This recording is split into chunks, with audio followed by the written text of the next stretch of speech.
Listen up. It's the number one voice of the tri-state. I'm number one. It's Cooking Up 215. So let the show begin. Turn me up. You already know who it is. It's your boy Smooth, and it's Cooking Up 215, where we get you up close and personal with your favorite artists, entrepreneurs, shakers, and move makers. And we got a real artist in the house today. We got my man Jay Ortiz, Mr. Art from the Heart himself. You now watching Cooking Up 215, but I don't got to tell you that because you're watching it, right? Listen, man, make sure you like, follow, and subscribe. We appreciate all support, and the more you support, the more we can show love to the people and provide opportunities and help you get your career off the ground. Now, if you have a business and want to see your ads, this could be your ad right here. Send them in. Make sure you email us at cooknupbookings@gmail.com or follow us on Instagram and DM us at cookingup215. It's your boy Smooth. Let's go. What's up, y'all? It's your boy Jay Ortiz, Mr. Art from the Heart. I'm here cooking up. What's up? Listen, man. Let's cook. I'm surprised you ain't got a naked body doing some pain right next to you right now. You know what I mean? Man, the timing wasn't, but stay tuned, man. Yeah, that might be part two or something. We might put that together, but listen, man, you a different type of artist. You a real artist. You get into everything. Music, the art. I'm talking about on bodies, painting, murals, everything. What inspired you to get into painting to begin with? Honestly, bro, I've curated this. I've curated this art experience for a while now, and I just I was open to it, right? Like I moved to LA, and I met an artist, and I was kind of in that world. But as far as me actually picking up the paint and decided to do it for myself, right? My grandma, she passed like probably this October, so 2 years ago October. Oh wow! Right, so like a little bit over 2 years now, and like at the time I just couldn't. I don't know, bro. Nothing I did could like get me through the pain, right? It was like no vice was working, like weed was making me feel worse. You feel me? Like because you think a little more. Liquor wasn't making me feel good. Like nothing I could do, right? Like rapping, I didn't feel like going to the studio. Like you know what I'm saying? Nothing could take me out of it. And one of my homies had put me on this pour paint challenge, where we did like a pour paint like piece of art, bro, and I don't know what it was. When you say pour, you talking like so? Yeah, I don't use a brush. Like, okay, I know I'm a painter, yeah. but I don't use a brush. Like I can't. That like I if you see me paint, I probably painted 2 pieces in my life where I used a brush, and one of them I use like a paint marker. Okay. But I don't use a brush because I pour paint, so that's my style, it's my technique. Okay. But it's the technique. So that's what you mean when you say pour paint? Yeah, I pour the paint on a canvas and I turn the canvas over and yeah, I seen how you get busy. Yes, sir. So essentially, for me, that's like my niche. I don't use a brush. It's like, man, you think of a painter that don't use, you know what I'm saying? Like, so as you can see, everything I do, I try to keep it out the box, original. Yeah. That's hard. That's different. So, but just even to finish to that, I started doing that when she was sick, as she was transitioning, and bro, it just kept me like alive in a sense. Like it was the only thing that I could do that felt good. You know what I'm saying? So after that, I did it. I spent so much money on art, I didn't even realize it cost that much, right? Like I was buying like canvas at the canvas. I just kept buying shit. Yeah. And people was like, "Yo, bro, you selling them?" Because they see art from the heart, so they automatically think that I paint or I do this, and it's like I at the time I really didn't. You wasn't even doing that. No, bro, I was selling other people art. Yeah. You know what I'm saying? But they like, "Yo, bro, you not selling that?" And honestly, I was like, "No, like I don't, like you know what I'm saying? Like I wasn't just doing it for you. I wasn't thinking to do that." By like the 7th one though, because I kept doing the same style of paint. By like the 7th one, I did a heart, bro, like by accident, and I was like, "This is it, nigga. Like this is it. This is it." Like I was like, "This is it." When I seen that, I did it again, and did it again until I figured out how to do it every time the same way, essentially, but not the same. Right. So now when you see me, like it took a year of doing. I probably did over 300 of the same thing back to back every day. Damn. Right. And now I got a style where I could perform it. I get paid to perform it. I could do that shit in 30 minutes, and get a bag and what I'm saying. And you could charge more if they keeping the painting. You know what I'm saying? Because if they keeping it, it's like charging them for buying a painting. Right. And then you got your performance fee. Yeah, you got this piece of art now. Yeah, most artists don't even think to perform, but it's like I started off as a performer, so I couldn't think nothing but perform. Yeah, I couldn't just paint and you see I was in the crib, I was painting, but it couldn't stay that way. It had to evolve into incorporating in my show. Right. And just, just trying to be a all around soul. Like, I don't want to be boxed in. I feel like as an artist, they always tell you, do one thing or do this. And I'm just like, man, I could be successful doing everything. And you could do everything well. Like, you could do everything. Like, people be like, no, you can only be good at one thing, and okay at other things. That's not true, bro. Right. You know what I'm saying? Like, if people take 4 years to go to university to study something that they don't even you don't even start taking a major class so you damn near a senior. Right. So if you just put that year or two into each thing, you're good. Like for me, I went I was good doing music for 15 years, but I went into school at like 30, and I took it that much more serious. You know what I'm saying? I haven't even been to art school yet. Don't think I'm not gonna go. I'm gonna go. Right. You feel me? Like every year or two, I try to go to like a different school. Yeah, something to. Every year, I definitely learn. So I give myself a goal at the top of the year. I try to learn one thing a year. So like this year is like piano. Like, I gotta know it. Like, I gotta be proficient. So you said piano? Yeah, you gonna see me by next year. You'll see me like playing. I'm gonna open my show with the piano. Then I'm gonna paint and I'm gonna rap. Like, it's gonna be. or I might sing. I don't know. I might sing whatever, but I'm gonna figure it out. I already learned. I learned my scales and my keys and shit. I'm just not tight yet. Like, you feel me? Once you get your I definitely can't play my music. Yeah, it's not. I'm not there yet. Right. But I understand it already. You feel me? That's hard though. So it's like I just gotta keep doing it. But next year it'll be something else. It might be guitar, or it might be, just being a better pop or something. You just but every year I just figure out. I think it's an artist's mind, right? Because it's one thing you said, which is crazy that people say it when they say like, you gotta pick this one thing. Like, they try to make you stay in this lane. Like, let's say if you was an R&B singer, like when Chris Brown wanted to rap, it was like, why are you rapping? We just want you to sing. But as an artist, you just got this craving to do more, period. Because I feel like as an artist, we get bored with the same thing over and over. You know what I mean? It's something about that journey of mastering a new level to whatever art you're doing that really kind of piques you. That's what intrigues you to keep getting better and better. So it's wild to even when you put it in perspective, like, damn, why do you expect an artist to stay in one? He's an artist. This is what an artist does. Do, right? You know what I mean? To create things that other people couldn't fathom. Exactly. But yeah, for me, it just was, and it's not even about that, because I think people are accepting of the fact that people are doing more than one thing. But they're not accepting of the fact that we're good at more than one thing. Like, if you play ball, right, you can't play football, but nigga, there's Bo Jackson. It's almost absurd to see a nigga who could play ball and then play football. You feel me? There's Bo Jackson, right? He was a professional for the Royals, right, hitting home runs. And on Sunday, he went and played football and ran 4 touchdowns. There's a lot of them, though, that play ball and really, like, play basketball and want to play football. But they don't know how to play basketball. Like, you can't tell me that he's not just as good at baseball, right? Like, they don't want to accept that. Right. You know what I'm saying? They feel like... It seems so unorthodox. Like Deion Sanders being a bum at baseball and being tight at football, that's what they would expect. They expect you to be great at one thing, but not... Right? But nah, bro, there's Bo Jacksons in the art, too, and that's me, right? Like, I could rap just as good as I could paint, just as good as I could go and sketch and design something and put it on a fashion show. You know what I'm saying? Like, I could do anything I put my mind to. And I think that I'm just trying to, not even trying, but I'm just being that representation of that. That's what I'm portraying every day. That's what I'm living in that. You know what I'm saying? And I think we in a time where it's becoming more accepted, where people understand that you don't have to just only do this one thing.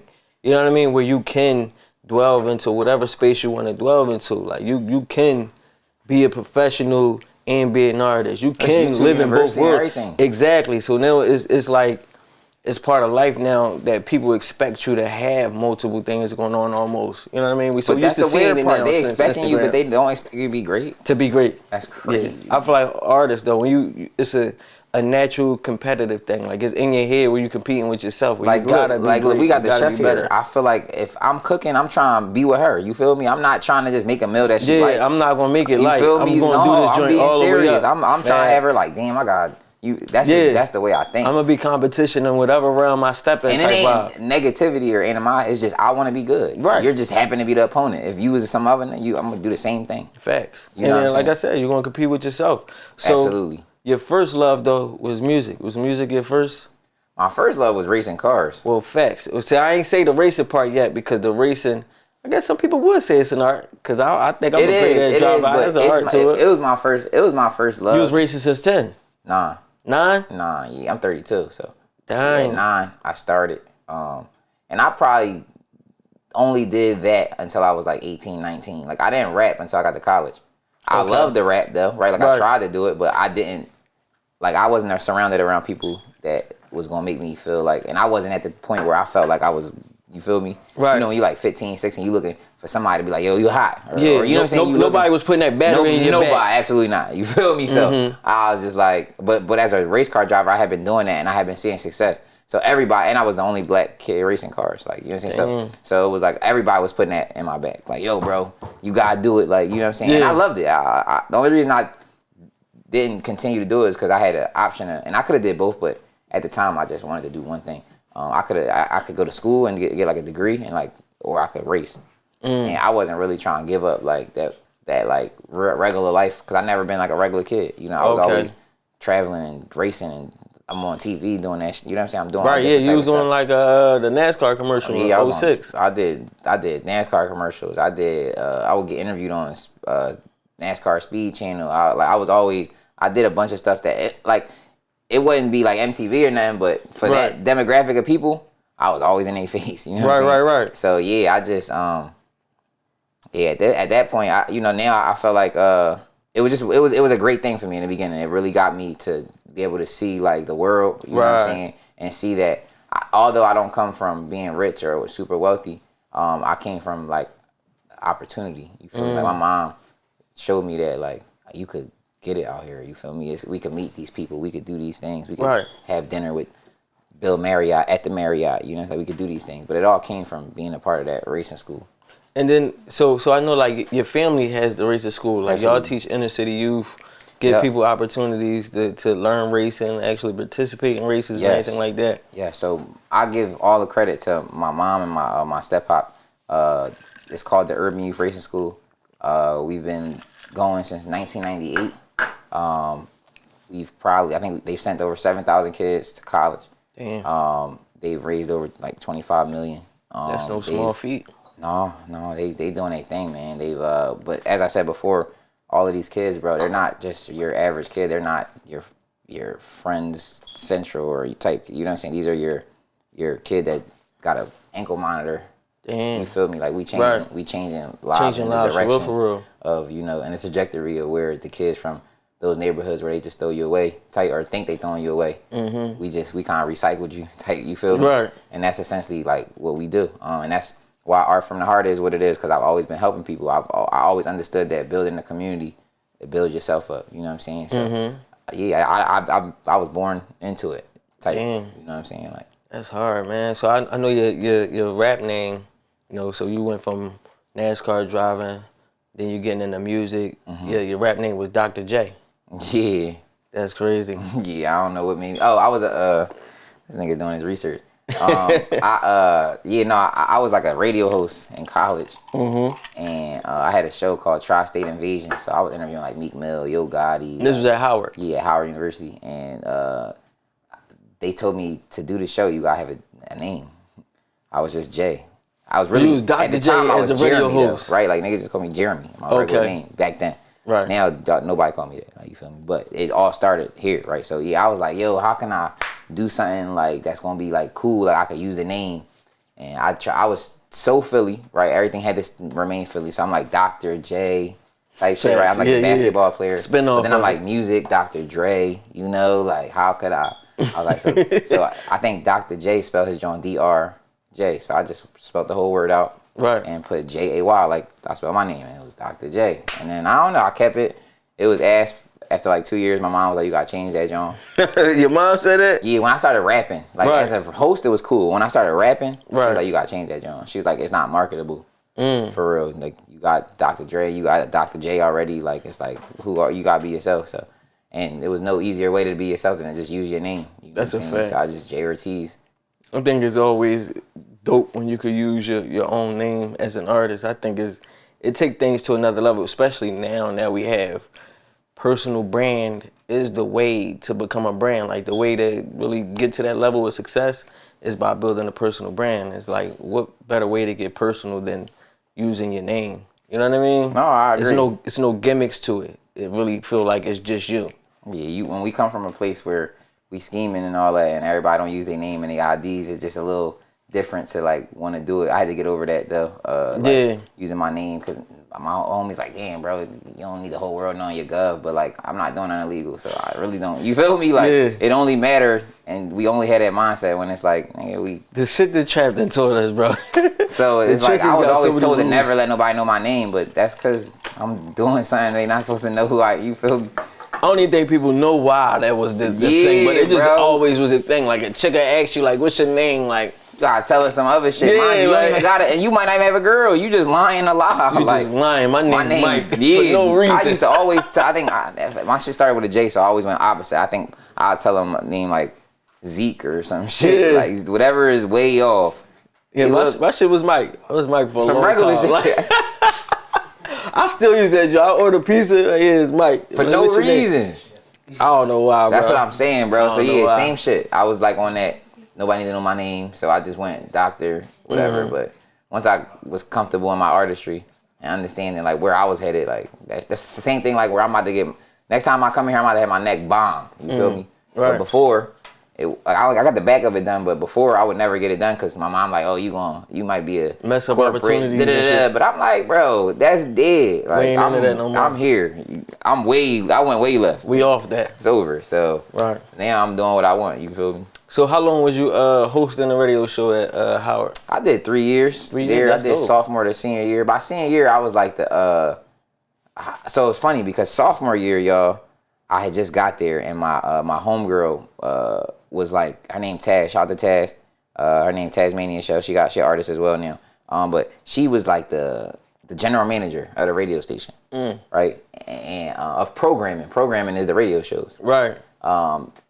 I had went to this like thing. A program director. Exactly. The programming director, exactly. She's the one in control of the shows and the hosting, right? But the general manager was from Philly. Bro, I don't know what this bitch had an issue with me for, but she just could not stand me, bro. I don't know what it was, bro. She was always weird. Like, any opportunity came up, I just couldn't get it. But since my homie got me in, I was still kind of lit. Like, I was able to do a little bit. But, bro, senior year, this one young lady became the general manager. But she loved me. So senior year, I was getting every interview. If you came to Howard campus my senior year, if you was somebody, I interviewed you. Yeah, for sure. Dope. I got pulled out of class, all that shit. Like if it was somebody homecoming, all that. Like I was getting the meet anybody, bro. I did Meek on my own though. I had no. I knew his team, so like Charlie Mack and James Lindsay. Okay. So I set that up on. A lot of them I would set up on my own, but I would use Howard's merit. Like I'm hitting you up from WHBC. I'm a Howard University radio station. If you're in the area, we love to see y'all. So, bro, anybody will come. Like, I could reach out the future and he would reach back because it's Howard. It's Howard. If he's in D.C., he's going to go to the real radio station, then he's going to go to the college radio. It's a stable, It's a stable. Simple as that. You know what I'm saying? So, I took advantage. I understood my platform. Took advantage of that shit. I learned how to send emails because that was when, it was not very brand new, but it was still fairly new. I learned what to write, like, you feel me, to get a response. Made a little template. It was over. Yeah, bro, I interviewed Marsha Ambrosia. And then, mind you, these are people, I interviewed them when I'm 19 years old. These are my friends now. Right, because I'm a whole different person. Right. What I'm saying? But I was still able to grew all the way up and keep those. Right. Fat Trail, bro. Anybody that came through Howard, just like I said. Did those connections that you built there, did those help build the art from the Heart brand? Like, was that part of that? I would say it definitely helped. I think all connections help your brand, right? Like, because you never know when you're gonna use it. But Howard University itself. Because one of the guys that was a DJ, I had a show at my senior year called 106 in Howard. It was a spinoff of 106 in Park. Dope. But the boy that created it his name was Jay Murph. They did it the year before me, right? Right. And Jay Murph is like he's like Jason Derulo DJ. He's like an international celebrity at this point. But back then, we was in college, right? But fast forward this shit, meeting people like him, right, and then moving to LA, he was one of the first people to give me opportunity, like. You know what I'm saying? So when I got out there, I started like promoting in the club. And that's how I met DJs and all that stuff. But meeting him at Howard, he know everybody, bro. So he just put me in the mix. And I started like, when you know everybody, bro, you move fast. Right, fast. Right? Like I ain't missing nothing. If something popping, I'm there. Yeah. If I don't give a fuck, I gotta throw some bread, whatever. Play my song. Gonna get it done. Right, whatever we gotta do. But yeah, it allowed me to meet the right people, bro. Howard made me like one arm or like one finger away from somebody. You feel me? Like now, if I don't know you, I know somebody that know you for sure. Facts. So if I have a real play for you, we can make some money, you're gonna answer my phone call. You feel me? So I definitely feel like Howard did that. So let's say, fill in the gap for me, because I know where life took you kind of after college. So like, from 2016 and up, what happened in between there? You just doing music at this time? From 2016 up or what? Before 2016. So like after college. So after I graduated college in 2013, I had to do summer school. So I was sick about that. But no, that ended up being the best thing ever. Summer school. Summer school. Oh, go to if it's not high school, go to summer school. Yeah. Right, because you get the same credit, you get the same everything, and it's shit. You don't do none of the work. You feel me? I might have went to class 4 times and got an A, and it was just it sometimes to be a better experience too. It weighed just the same. Mm-hmm. It was exact. Once it was an A, that C or whatever the D I had, it was gone. Like you feel me? So I do that shit. It's very easy. You don't really got to do much. But went to the summer school joint. Ended up moving back with my mom. I had just lived it by myself for 4 years, so that just wasn't gonna work. You know what I'm saying? In my head at least. So I had went to this spot. My uncle worked for like JP Morgan or Morgan Stanley, one of them joints. I can't even tell you. But anyway, he does this event every year. So it's like a pre-Grammy event where he has all his people come. And he invited me, right? He was like, yeah, come to LA this year. A pre-Grammy event? Yeah, so meaning like it's the week of the Grammy events. Right. Yeah. So I'm just saying that's crazy to even be invited to. Because I'm an artist though, so he know that. And I've also I'm 21 at the time, 20. So he like, bro, and another thing is I wasn't, like, I'm not a regular artist. I know all of my friends is like them artists, right? So I always introduce him to people. And that's how he make money. Got you. He's a financial advisor. He needs to advise artists. People with the finances. Right. So I go to this joint, bro. I'm in LA. First time, never been there. I meet like Judge Mathis, bro. Like I'm drinking with like it was like random Bootsy Bella, whatever his name, Bootsy Collins, like random people, bro. Like like Tisha Campbell and you just in there. You just like crazy. So I never really had no experience like that, bro. Like you feel me? So I'm over there. I'm connecting with people. I met somebody named Reggie J. Reggie J sat me down. Was like, yo, he said he seen the way I was working the room. He was like, yo, he said, you don't live out here? I was like, no, he was from Philly too. And he was like, you need to live out here. You need to move out here. I was like, man, I don't even know how I would do no shit like that. He was like, just do it. I'm real rap though. He like, this how the convo went. So fast forward that Sunday, right before we go to Meek Mill party. I don't know if you remember, Meek was talking about like he had a line in the front and a chain on the back. Like I was there type shit. But right before that, right, I'm on Hollywood Boulevard and I meet somebody that work at Enterprise. Rent a car, right? I don't know. He know my man that I'm with, and they talking, they busting it up, and then his man these two niggas know each other, so the two niggas to the side, we just talking. Boy is a branch manager at Enterprise. So now you got your job. I got a job, bro. Yeah, so now you I did, bro. Like I did. I did it like it was like it took. I told him he hired me. I told him I need a month to like get my life together. You feel me? This is a big move. Yeah, I did. Came to LA. Was out LA. And that's where I started doing Art from the Heart. I met John Bourne. We was doing like what Art from the Heart is now. We was doing little versions of that. Like we would go to like little stores. We would rent out stores in like DTLA, Melrose. We would go and I would rap. He would body paint. We would sell our clothes. And this is like 2014, 2015. Kept doing it. And 2016, I'm doing records with like Blast. Blast is pretty popping right now. I met Rock in like 2015, 2016-ish. Right, yeah, around that time. We started really working together. And then I got hit, like, I hit rock bottom. Like, I ended up having to leave LA. Yeah, things wasn't working. Things was not working, bro. I just went out there young and not focused. Like, I was out there. What do you think was your major downfall that you could say, like, looking back at it, since you've been back to LA since then, fucking with the hoes? Yo, because I had money. Yeah. And I had a spot. I bought a drop top, like, right. Oh, you was outside. You was living the LA life. Yeah. I bought it so I ain't had no will and no bread when I moved here, bro. I bought a drop on day 30. But I was working at Enterprise. I got half off. Yeah. Bought that joint, no problem. I had a nice little spot. I had to wear a suit every day, so they thought I was you grown. look like A1, yeah. And yeah, bro, I didn't even go to the studio, bro. Like my whole first year. So all the shit you were supposed to be doing, you really not doing, putting to the side, fucking with all the little shorties out there. And mind you, I got tight. Like I lost my job. That's when I kind of like, really fucked up. I got. How you lose your job? Cursing out my manager. He was like, some nigga named Joe. Where Joe at? Fuck Joe. You feel me? That nigga's a nut.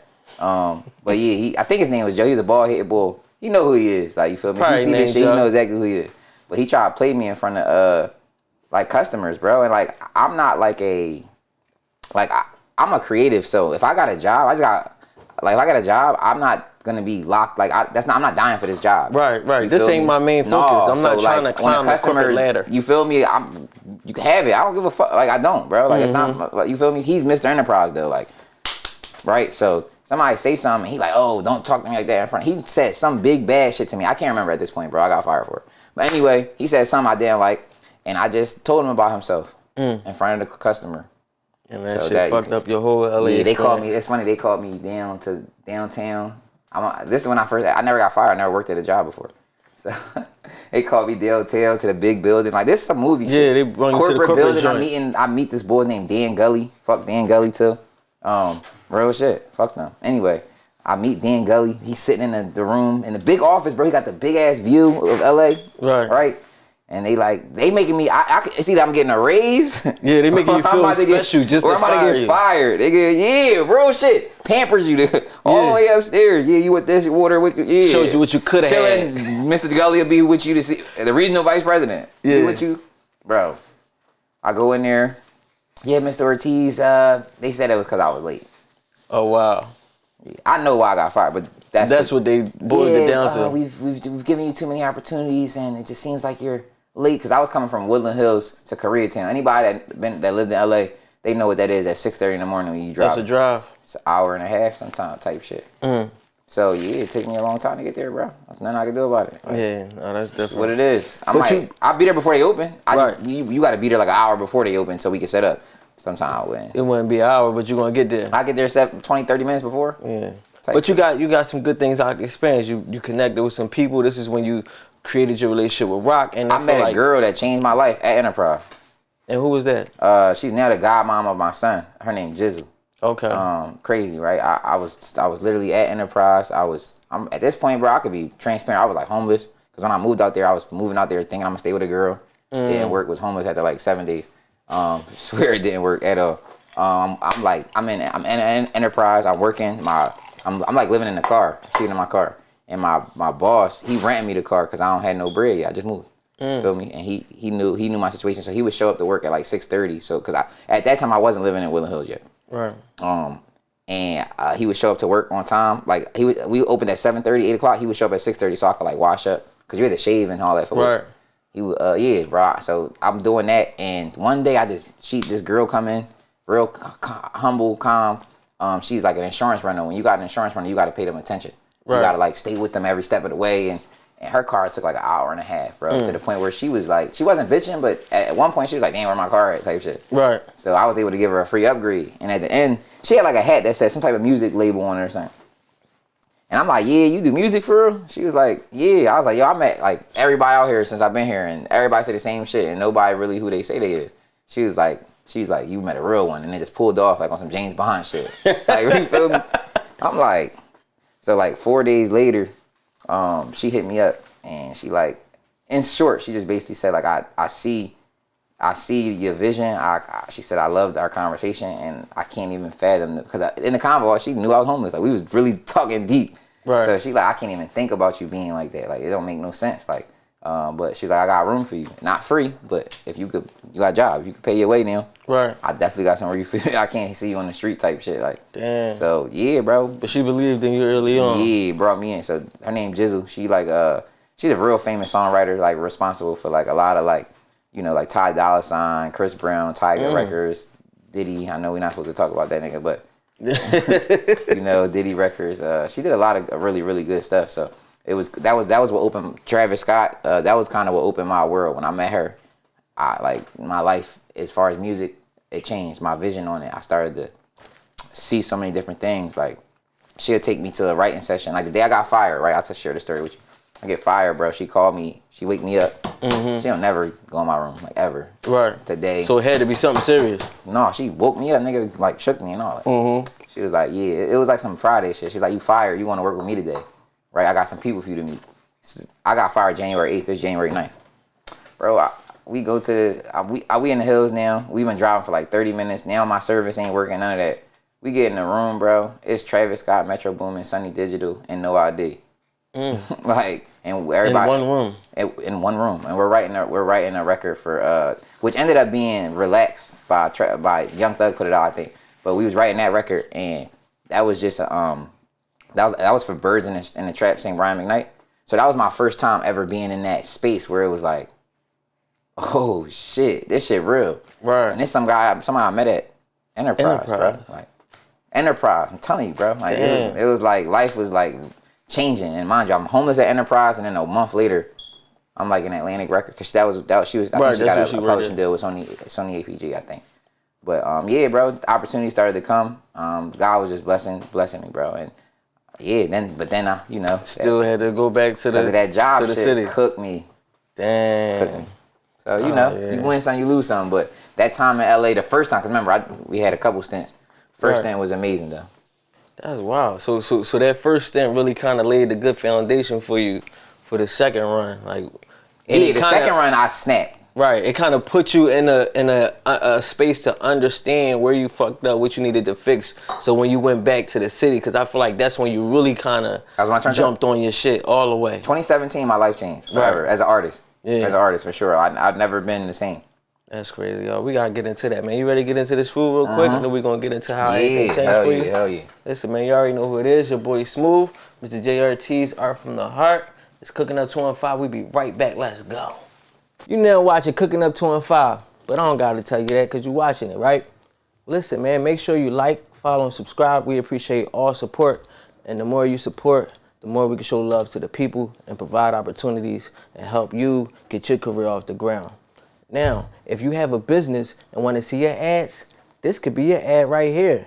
Send them in. Make sure you email us at cookingupbookings@gmail.com or follow us on Instagram and DM us at cookingup215. It's your boy Smooth. Let's go. It's our favorite part of the show. That's your favorite? Yes, sir. Ah, chef, what you got cooking? You already know. You already know who it is. It's your boy Smooth, and it's my favorite part of the show. Time to get into that food. Listen, man, we got my man Jay Ortiz out from the Heart in the building, so you know we had to call Chef D up, because Chef D don't play. What's up, Chef D? Not at all. What's up, baby? How you feeling? You already know, man. How you feeling, You know how to do a little surf and turf for me. God. Yes, absolutely. But I did a Philly style. I had to do a little twist on our classic Philly cheesesteak. This is your South African lobster tail. It was poached. You know I gotta do a little extra stuff to it. It was poached in tarragon butter. We got some prime rib chopped up with that. Nothing but cheese. And I tell you, you don't need condiments. You don't need no ketchup. Don't put nothing extra on my cheesesteaks, yo. Whatever's on here is on here. So I was gonna say something, but I had to chill. Yeah, you better pause. Cause I was like, I ain't about to put nothing on this job. But Let me chill. So it got its own sauce. You feel me? It got its own flavor. So I topped it off with a little textures, little crispy shallots.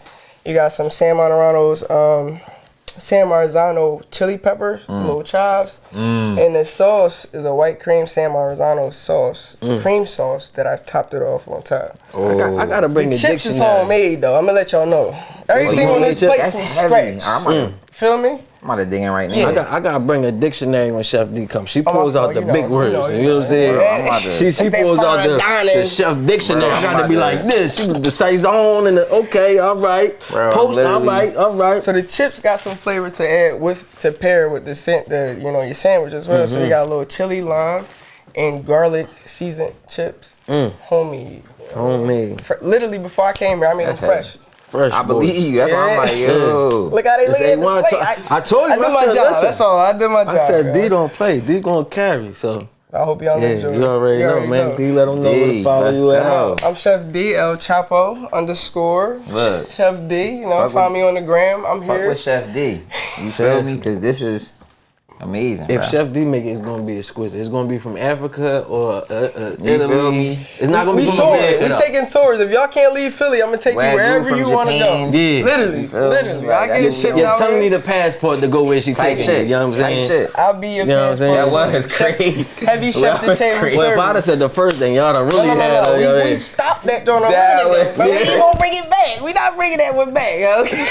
Listen, dog, man. Make sure y'all follow my dog Chef D, because she's gonna carry it every time. Got my man Jay Ortiz in the building, Art from the Heart. Y'all already know who it is. Your boy Smooth. Y'all already know what it is. Let's get back we to gotta the eat this show. joint, Let's bro. go. Look, We just gotta eat this joint. Like, you feel me? We ain't gonna wait no more. We gotta eat this joint. Cut. I'm out, yeah. y'all already know who it is. It's your boy Smooth, and we right back at it. I'm still here with my guy Jay Ortiz, Mr. Art from the heart himself. And listen, man, Chef D came through, man. Tell y'all, she went crazy. Like, Chef D not wrong. surf and turf cheesesteak. Come on. Stupid. With the African lobster. You know what I'm saying? No, with the the African New lobster. Zealand lobster. What's the farthest place you could go type shit from? You feel me? I think African lobster probably more special than, because it's black. You know what I'm saying? It would have to be black. It's from Africa, right? You know what I'm saying? Got that black lobster. We got some ribeye on it. You gonna go in? This is the time. Say less. This is when you say, Damn. see what it's hitting for. You know what I'm saying? We're going to put that right back on there. That's where it belongs at. Approach this thing from the right angle. I couldn't even do the setup. I'm like, I just need to do what I gotta do. You know what I mean? Yeah, interview over. I'm about to just eat. It's like, no. That's different. This like that. Just it though. Damn. With the special cheese sauce. Bro. And I got the extra cheese. Okay, this ain't the Rip Jones. I'm tripping. All right. I'm like, damn, that joint gonna treat me like that? Now I'm on camera. Oh. Hold up. Yeah. With the homemade chip. I probably look out of pocket. You all right, man. I got ski and all that on. That's what we do. No, real right. That's real life. That's what we do. This everything though. Taste that fresh ribeye. Going for number 2. Crazy. You know what I'm saying?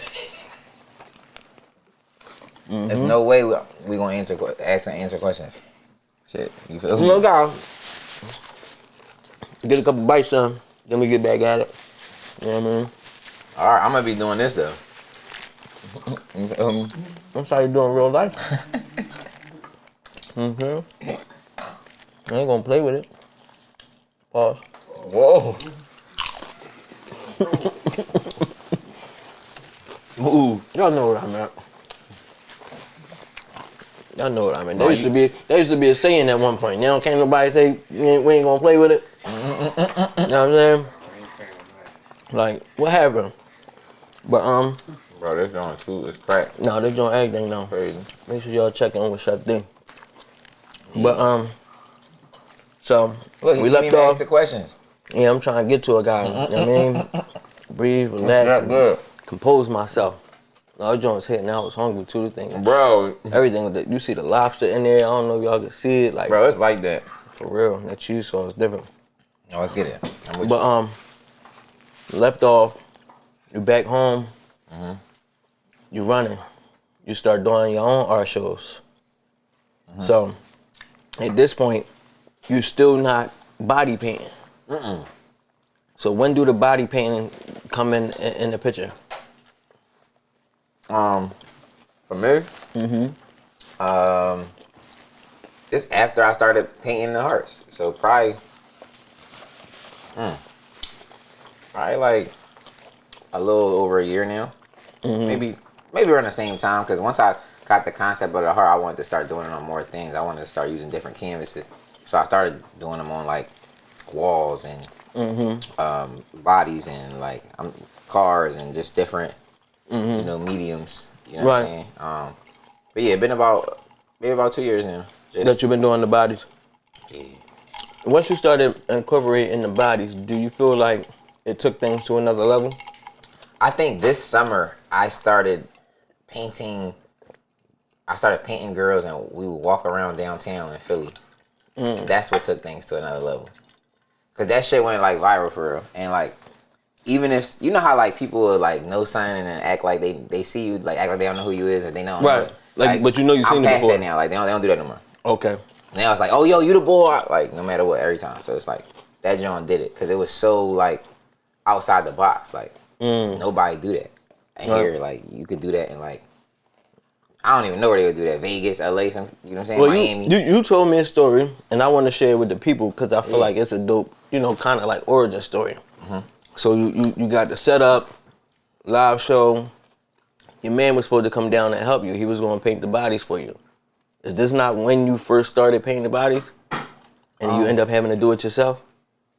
It was a few moments like that. Okay. But the one that I could recall that I first painted was I wanted to try it at like a art show that I was doing. It was my first time doing my own solo thing. It was my first time doing like a Jay Ortiz esque. What I got going on Saturday, it was my first time doing it. So, I had got a girl together, and I had been practicing in the house. You know what I'm saying? Like, I got a girl that let me try this shit. Okay. You know what I'm saying? So you just practicing? Like, where you just finding bodies at to just paint on? Man, look at me. That's crazy. No, but the thing about it, I had all the girls getting painted at the shows. I just wasn't painting them. They all kind of wanted me to. You feel me? They was cool with you painting on them. I'm not gonna say they all, but yeah, a lot of them asked me to do that shit. I just wouldn't do it. So yeah, essentially I do that for my first show. I collab with my man Brian Mills. But even then, I wasn't doing it the way I was doing it. But that just kind of got me started. We did it live. I got over the fear because I'm just like, I'm not the body paint. Like, what if it's corny? Like, you know what I'm saying? Like, you could. What if it don't come out the right way? Like, right. I did that shit in front of everybody. Like, and yeah, bro. Once I did that, I kind of got my confidence up with it. And the more you do anything, the better you gonna get. Facts. So I started like really treating the model like she was the canvas. The first couple times I did it, I wasn't doing it. Like, I was just trying to figure it out. Right. Once you I understood started like lifting her, the making her the shit drop this way, and like the same way I would use the canvas, and it literally comes out the exact same way. You know what I'm saying? No, that's like, dope. So yeah, doing that, I don't know. It just made everything different, bro. It definitely took things to the next level in a way, and I'm not gonna say like in every aspect, but paying attention wise and like, you know, people like knowing what's going on. Yeah, bro, it made everybody understand. Like, oh yeah, I know who that is. I've seen it before. Right, make them really engage, make them really see what they see. Bro. I think that, like I said, taking what they see. Yeah, and feel like it's professional, right? Because most people, when they just see you doing it and you ain't nobody to them, then it's like, what is he doing? But when they feel like you're going viral, or they feel like you got momentum, or they feel like, you know what I'm saying, you're doing something, then they feel like they can support it in a sense. And I can't speak for everybody, but I just feel like that's how things have gone based on, you know, my journey. So you feel like that's when your art really got embraced? Like once people... I think my art has been embraced since I started doing it. Just because, bro, I've poured into the art community. Right? You gotta think. I was already at like the 4th anniversary before bringing I was all those painting. people together, yeah, bro. putting all this stuff. There's so many artists that I've changed their life. You know what I'm saying? If I was to just get everybody to do like a testimony or something, like, bro, artists, like, I've changed lives, bro, for real. I put people in positions to like meet this person and do this or whatever. Like, that's what I do. For real. That's what Art from the Heart is. Right. I fuck with people that obviously support and pay their way, but I also show love to people I fuck with, where it's like, I'm gonna give you more, or like, you might not know this artist and I know you don't know him and I know you'll never meet him, but they're gonna come paint with me because that's my homie. You know what I'm saying? Because that's just the level I'm on. Right. You know what I'm saying? And now you get the opportunity to make that connect. I mean, I'm like, yo, bro, come through here. You gonna paint with him. You feel me? Live with him. So nobody, he's in his head like, why would I paint with this guy? But for me, he knows what I'm doing. Right. You feel me? So he's gonna show love to this guy, and now people don't even know who you are, but they looking at you painting alongside this legend or something. You know what I'm saying? And I'm able to just, I could just do that, bro. That's just your them. That's just what we doing, bro. That's hard. So bro. Once I started painting, it was like, yo, Jay, I could. A lot of my friends that I collab with they've been painting way longer than me, bro. You know what I'm saying? They're like really established, but they don't mind painting with me because it's like, you feel me? I've been in the game. It don't even matter if I wasn't painting. I was supporting. They're just your homies. Exactly. You've been around. You've been doing it. And then, so when it come to like painting women versus painting canvases, is it the woman thing? Is it just something you do for the art of the show? Like, are you still focused on canvases, or does body painting become your new like forte? I'm not. I just make the money. So like, I like to do with people whatever the service they want. Like, you want you want to pay me to body paint. You want to pay me to paint? You want to pay me to rap? Like, right. For whatever the experience you offering to them. But I try to keep promoting the experience as a whole. Okay. Because I really want my music in the forefront. You know what I'm saying? So it's like. And that's what I was going to ask you too. So which one is the main thing though? Music. Music is the main thing. But let me think, because I say music is right, but like, does it matter what I think? Right? Don't it matter what the people think though? Because if the people is they're moving by the art. Like the art is moving them. I'm talking about like the art is changing lives. The art is monumental. The music is like that, but people haven't given it that attentive ear yet. Right. You feel me? It's just that thing of like, what do you? I guess you gotta, you know, like myself, it's always like find your message, find what is it that you want the people to get from what you're doing. You know what I'm saying? So it's kind of like with you, since the art is so established and people really see it, respect it, and it kind of takes over because, you know, you involving women. So now it really takes on its own little life. That shit, bro. So it's like, do you want the people to look at the art as this is my main thing, or you want them to say like, no, he really do music, but he also do art? I would want to be. This is the best way for me to put it. When you think of me, I want you to think of, when you think of my music, I want you to feel like when it's all said and done, right? Mm-hmm. I want you to feel how you feel about Kanye West. I want you to feel how you feel about Drake, with the respect. But then when you think about art, I want you to feel how you feel about like Jackson Pollock or like Basquiat, or you know what I'm saying? I want you to feel that same respect. Like I don't want it to be no different. I don't want you to feel like, yo, he's Hove, but he Hove like that could paint a little bit, like how Jordan could play a little baseball. Like, that's not me, bro. I'm Jordan twice. You feel me? Like, you want to be respected in both areas, bro. That's what I need niggas to understand. Like, it's like it's not a singular thing. But it's not even twice. I'm 3 times, because I'm gonna do that same thing with the clothes and with the fashion show. You know what I'm saying? But again, what I do, I haven't even put I've been doing it for 7 years. I haven't even put these is like, I made this. You know what I'm saying? I like these joints too. You know what I'm saying? I haven't even put that in the show yet. Right. I've done these joints for 7 years.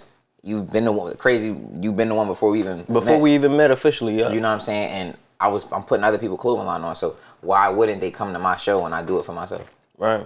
You get me? I done dedicated damn near a dime to pushing everybody else. Like, you feel me? Like, so even anybody that's ever fucked with me, like just on some regular life shit, it's like I wouldn't even be thorough if I didn't show up. Keep it like you know what I'm saying? And that's what I be trying to get other entrepreneurs to understand. It's like, I don't just do this. This shit ain't just me waking up and people just fucking with me. Like, it's like, nah, bro, I be buying lunch for niggas, and you feel me? Like, we outside, like I'm building relationships. Like, that's why people come out. And you really it's been basically because I'm support like Chef D. I might fuck around. You might see me at her restaurant. Right. So of course, why wouldn't she come and pay the ticket to go on my shit? You feel me? Yeah, like, you pay it for it. You share the love, so people gonna share the love back. What, bro? And that's the thing too. People always expecting it to be a one-way street, man. Especially when you doing something, you get so many people that just want something, but don't never like. Damn, you gotta think, bro. You want the support from me, but where your support at? You gotta think, like, people mindset is they mind. You got a different brain than somebody else. So somebody who's not an entrepreneur cannot fathom that what you're doing is work. You understand? So she only think about being a clerk, right? And you're throwing events, right? So when she goes to events, she doesn't get paid to do that. So she can't understand that you're out at night getting paid to do that. So you feel me? That person, it just will never work. It don't hit like it's a job. So it don't matter. Like, now we can't trip off of what they thinking no more. You gotta just understand, like, it's motherfuckers that move like you. You feel me? And that's the people you gotta be around. Move amongst them. Yeah, bro, because it's 7-8 billion people in the world. Bro, you gonna die not meeting a bunch of them motherfuckers, you feel me? So why even care? It's just like, focus on the ones. And you know them ones, bro. It don't take long. Like, you feel me? Like, and this is like, you feel me, real right? Like, you know, you could feel the energy, the vibe when somebody is one of them ones. Right. So how do you feel as though, like, if somebody was interested in taking art serious, like, when does art go from being a hobby to your job? Like, how do you even turn art from your hobby to a career? I'm gonna be honest, man. I'm an open book, so I'm not gonna lie to the people, but I just feel like for me, art is I'm still just figuring out how to, like, really sell the art, but the show and making it an experience for people is what I was able to really find profit and make, you know what I'm saying, and really understand how to like take care of shit. You know what I'm saying? Selling the art, it works, right? But I can't sit here and tell you I sold 800 pieces, like, Right. nigga, so 10 a year. That's like, oh my god, Right. you know what I'm saying? And so like for me to say that, and they not cheap, but still that 10 a year ain't doing it. So Right. I don't feel like I'm at the point where it's just the only thing I do, right? I don't think a lot of people are though. I feel like a lot of people I think everybody be making find it ways seem like they do this and that, but niggas be trapping. They be doing all type of shit, and then you see them and think that they, you know. So for me, again, running my own movie, not getting into what everybody was doing. I'm just, you feel me? I'm doing a bunch of shit though, but I don't feel like art is gonna, you know, until that day. I feel like they wait till you die. When I die, my shit gonna be $1 million, $2 million, and fuck it, my son gonna get it. So that's cool, Right? You know what I'm saying? But while I'm on this earth, I don't know if it's gonna be my, you know, I pray to God, I hope every day that it is, but if it ain't, I'm still gonna make the type of money that I was supposed to make. It just might not be from selling artwork that I made, you know what I'm saying? How do you feel personally? Do you feel like, is it that people buy into the person or do they buy into the art? Because, you know, sometimes just like watching, you know, some of this shit, you'll see pieces. I saw this dude stack up red boxes of sand. I know everybody's seen this shit on Instagram. And he poked that hole in the bottom and they was like clapping and shit, like his first art installation and shit. Like, when is it like more about the person or is it supposed to be about the art? I think people fall in love with the person. In the story, people like what they resonate with. They like feeling like they know you or they could know you. Like you could be from where they from type shit. You feel me? So for me, I look a certain way, right? So you see me, you might think I'm somebody, but then you hear me talk, whole different story, right? Then if you hear me talk in a business setting, whole different story, right? So it's like people, you might catch me in a different mode. Right. And if that resonating with the space that you in life, you know what I'm saying? When you live in your truth, then you gonna fuck with me. It's gonna connect to you. You feel me? Like, right. And if you live in your truth, you gonna fuck with me. Like, straight up. You feel me? If you live in your truth, you gonna fuck with me, period. So that's why I feel like I just be me. I try to, but I document it. I try to put it out there. I definitely be on social media as much as I can. Just promote my brand. Right. Letting people fall in love with me. With you. Know what I'm saying? Right. Yeah. And then I can say whatever. It's part of the process now. Like you have to do it. Yeah, I wake up every day and they be like, you shouldn't look at your phone. I definitely look at my phone, bro. Like I ain't gonna lie, I be doing yoga and shit. And I see you. I be on my meditating shit. So like I'll wake up, I'll do push-ups and then yoga. But then after that, bro, I'm on my phone, bro. You actually went on, speaking of yoga and shit, you know, my man Kevin Gates. You went on a tour with Kevin Gates. Like he you got invited out by somebody and just so happened to end up getting on the Kaza tour.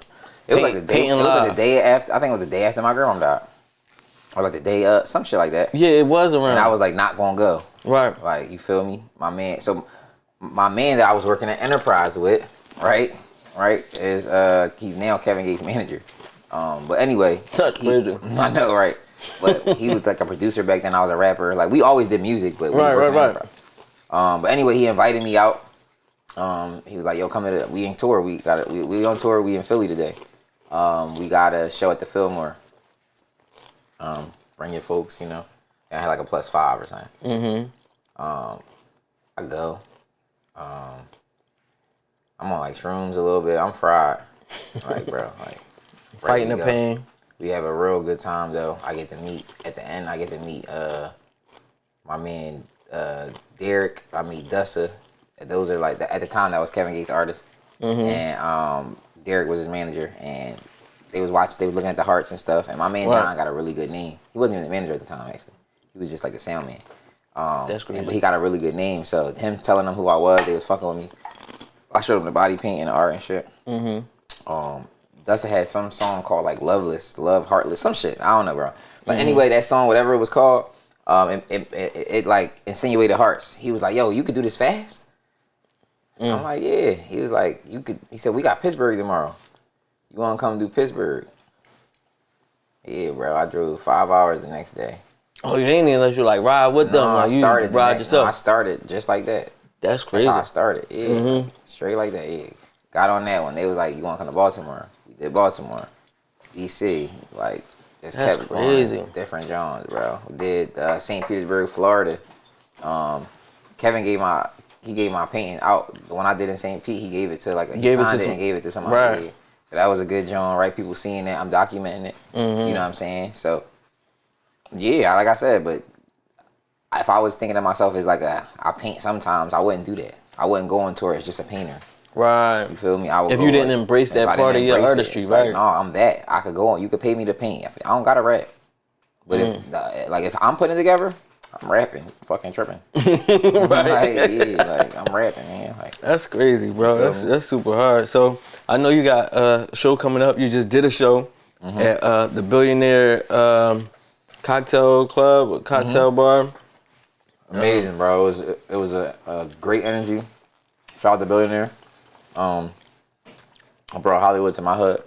Billionaire is in the northeast, Frankfurt type area. That's where I grew up. Yeah, bro. It was a movie. Literally brought Hollywood to my hood, bro. That's hard. Had NFL players there. Had a bunch of real dope influencers. Had a really dope front row.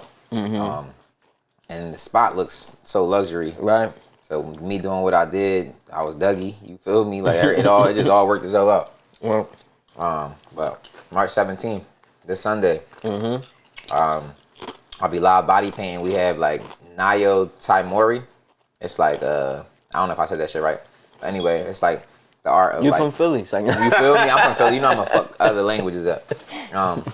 But yeah, it's the art of eating sushi off of a model. So we'll do that. That's for my VIPs. We got free wine, and I'm gonna have a full-on 30-piece gallery of all my pieces on the wall. Pieces that I've started from the very beginning. Some of my first pieces ever because they're still in Philly, and then some of the pieces I've just made. I'm gonna be live body painting.